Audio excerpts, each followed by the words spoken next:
Ba weep grana weep ninny bang YouTube, RedWhiteandBluestreak here today to take another peek at Transformers Legacy's multi-generational toy line. So for those who know who Starscream is, toss everything that you know about Starscream out the window, because Transformers Legacy Evolution Armada Universe Starscream is a whole entirely different morally conflicted can of worms.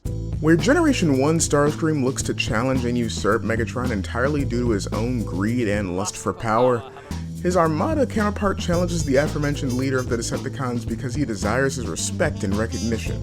This irrepressible desire for respect as an honorable warrior takes our favorite aerial commander on what I think is possibly the best character arc in all of Transformers, next to Autobot Megatron from IDW. I mean, this guy goes from being a cold warrior to being a bot who cares for all of his minicons as well as everyone else's minicons.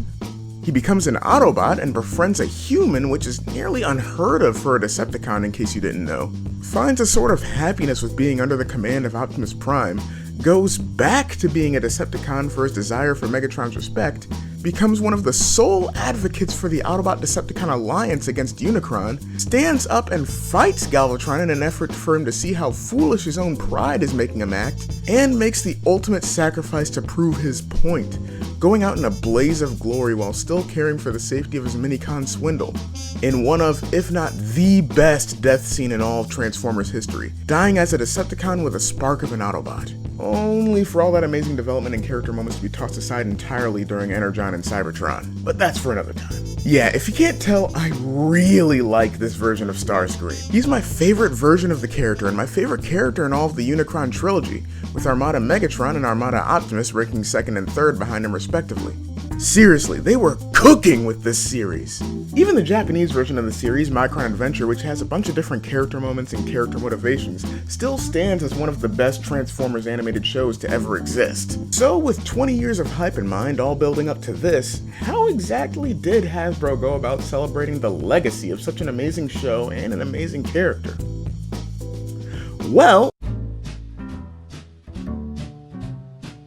the robot mode looks absolutely amazing. Much more proportionate than the original figure from 2002, and much more show accurate than the thrilling 30s release in 2014. The sculpt work here is really nice, taking lots from the original figure and animation model, obviously, while also taking some design notes from the highly coveted 2014 figure, namely the collapsible backpack featured on the figure and in the IDW comics as a display option if you're a filthy heretic. I mean, you can certainly display them that way if you choose, and to each their own, but like, seriously, what's wrong with you? Who hurt you?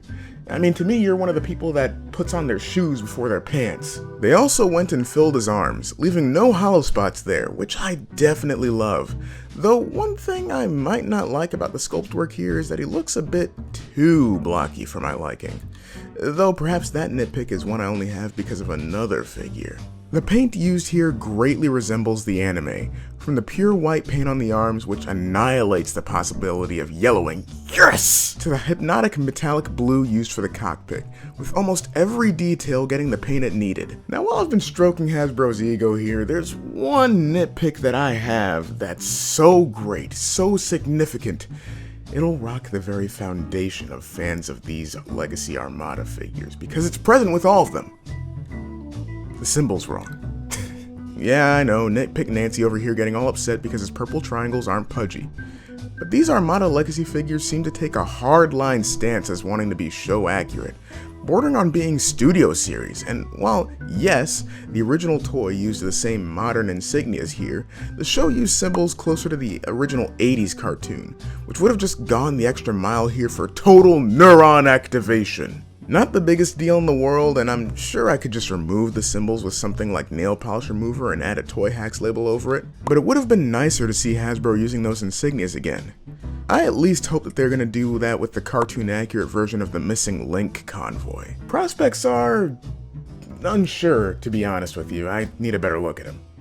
Other than that, I wish they still had a molded minicon port on his back. I know it wouldn't have any actual gimmicks seeing as how articulation is more of a priority with these modern figures, but it would have made for a nice display option for those of us that kept our old minicons from 22 years ago.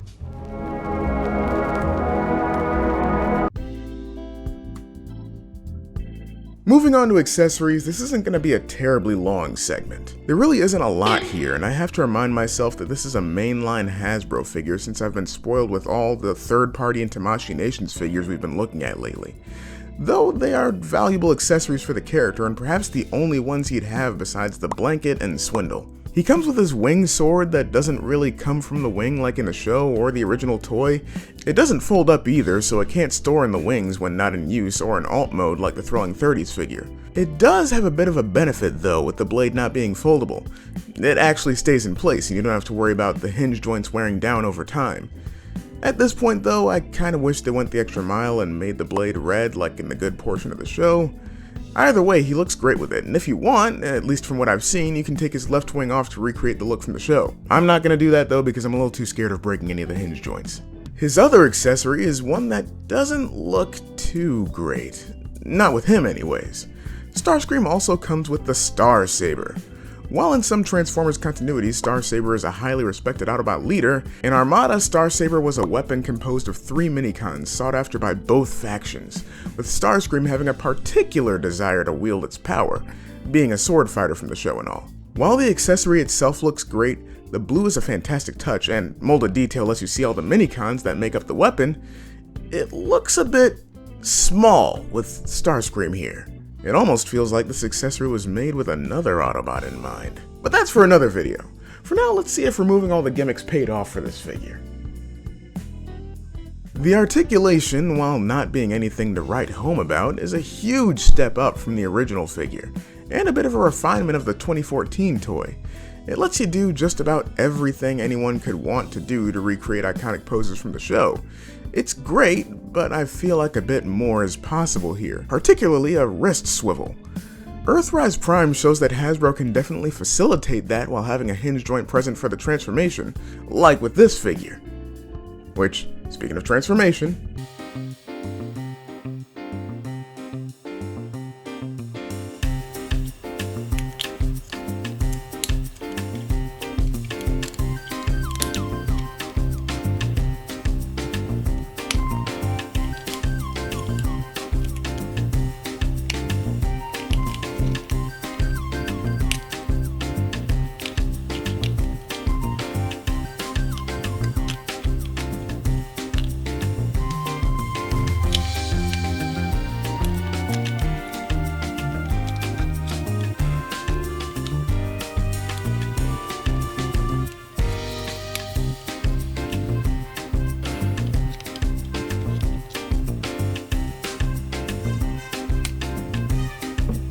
the transformation is pretty much just the 2014 figure with some extra steps. Nothing wrong with that at all. That was a fantastic transformation, and so is this one. The only part that might be a bit frustrating is the step involving the calf panels for the back of the jet. But the payoff is well worth it. I know I said it for the robot mode, but it absolutely rings true more with the jet mode. Everything from the show is present here, the hanging arms taking away from the realism of the mode, as if the giant Gundam-style guns didn't already do that, in a welcome way mind you, the visible legs from the underside of the alt mode, and the visible scalp making it for an easy headshot for any potential assailants. The only thing I wish we had here besides the minicon ports again, is a set of landing gear, despite it not actually being in the show. But once again, maybe I've been a bit spoiled. All in all, this is once again another fantastic toy from the Legacy line. As I'm sure you'll see in future videos, Legacy is doing really well with their updated Armada figures, or really their updated Unicron trilogy figures, giving us updated show-accurate models that would probably only be second to a Masterpiece figure, or a third-party Legends figure. And I really hope that we get a Power Links Thundercracker style figure in the near future. I mean, they've shown they're really not opposed to that. I mean, we got Power Links Hotshot right here. My main nitpicks really only come down to the execution of one of the accessories, the choice in insignia, and a missed part of the articulation. That in mind, 3.5 out of 5 is going to be my final rating for the figure. If you're still able to find him, I definitely recommend him, if for nothing else than to complete your Armada display as they keep pumping out more figures. Lord have mercy.